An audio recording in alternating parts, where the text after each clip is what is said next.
The Crab and the Crane. Long ago, there was a summer when very little rain fell. All the animals suffered for the want of water, but all the fishes suffered the most of all. In one pond full of fishes, the water was very low indeed. A crane sat on the back, watching the fishes. "What are you doing?" asked the little fish. "I'm thinking about you fishes there in that pond. It is nearly dry," answered the crane. "Yes," the crane went on. "I was wishing I might do something for you. I know a pond deep in the woods where there's plenty of water." "I declare," said the fish, "you are the first crane to ever offer to help a fish." "That may be," said the crane, "but the water is so low in your pond. I could easily carry you one by one onto my back to that other pond where there's plenty of water and food and a cool shade." "I don't believe there's any such pond," said the little fish. "What do you wish to do is to eat us one by one." "If you don't believe me," said the crane, "then with me," said one of the fishes whom you can believe.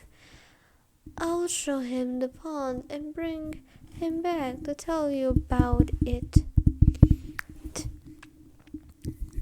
The big fish heard the crane and said, "I'll go with you to see the pond. I may have been eaten by the crane as to die here." So the crane put the big fish on his back and started for the deep woods. Soon the crane showed the big fish the pool of water. "See how cool and shady it is here," he said, "and how much larger the pond is, and how much full it is." "Oh, yes," added the big fish. "Take me back to the little pond where I will tell the other fishes all about it." So they went. All the fishes wanted to go when they heard the big fish talk about the fine pond which they had seen.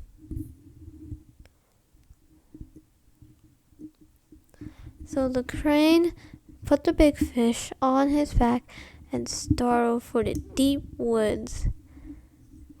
Then the crane picked up another fish and carried it away.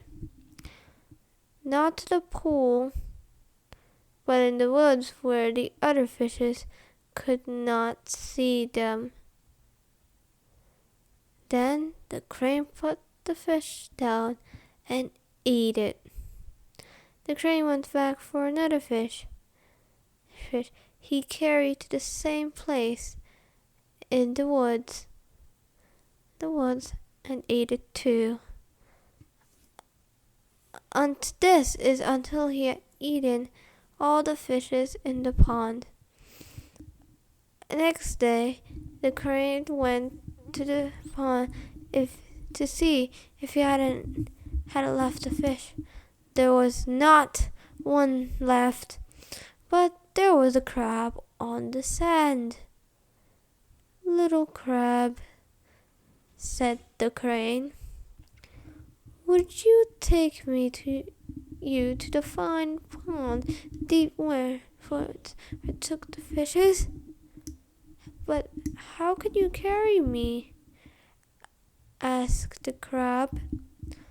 "Oh, easy," answered the crane. "I'll take you on my back as I did with the fishes." "No, thank you," said the crab. "I can't go that way.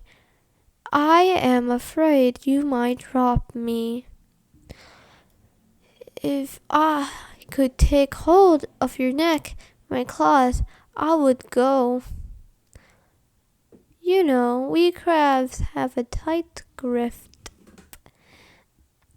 The crane knew about the tight grip of the crabs, and he did not like to have the crab hold on with his claws. But he was hungry, so he said, "Very well, hold tight."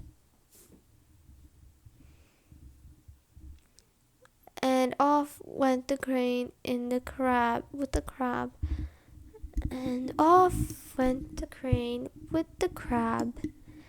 When they reached the place where the crane had eaten all the fishes, the crane said, "I think you can walk the rest of the way. Let go of my neck. I see no pond," said the crab. "I can see a pile of fish bones. Is that all that's left of the fishes?" "Yes," said the crane. "And if you let go of my neck, your shell will be left of you." And the crane put his hand down near the ground so the crab could get off easily. But the crab pinched the crane's neck so that his head fell off.